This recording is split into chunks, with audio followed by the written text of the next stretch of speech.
গাছ থেকেই পাটালির এত সুন্দর গন্ধ ছাড়ছে।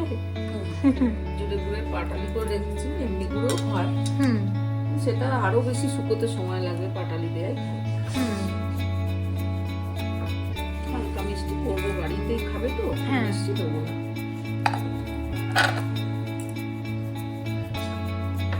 পুরো সেই ক্ষীরের মতন কালারটা এসে গেছে। হ্যাঁ হ্যাঁ, এটা একটা মিষ্টি।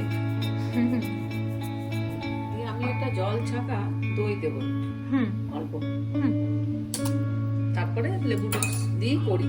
আবার এটা দিলেও নরম হবে। হুম লাস্টে একটু লেবু রস দেবো নামাবার আগে। আচ্ছা।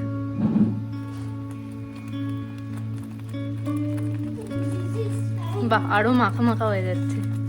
মাখামাখার একটু দানা দানা হবে। হ্যাঁ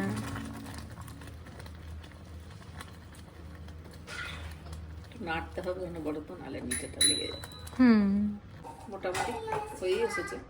অনেকটা দানা দানা। হ্যাঁ, এবার এর উপর দিয়ে এই পেস্তাগুলো দেবো। এলাচ দিলাম না, হুম পেস্তা দিয়ে দিলাম। দানা দানা হয়ে গেছে। হুম এবার আমি ছেড়ে দেবো।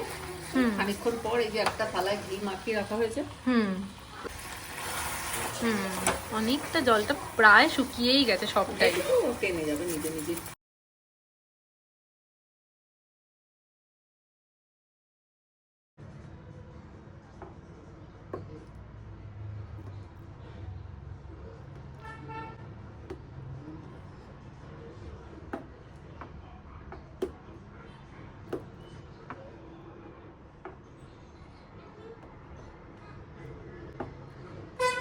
একটু বসবে, হুম আগে তুলে নি, তারপরে হুম বসতে দেবো ওকে।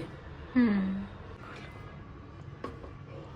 কুপালে 2 পিস রাখা হলো। এরপর আমি একটু ফ্রিজে ঢুকিয়ে দেবো হুম বসার জন্য।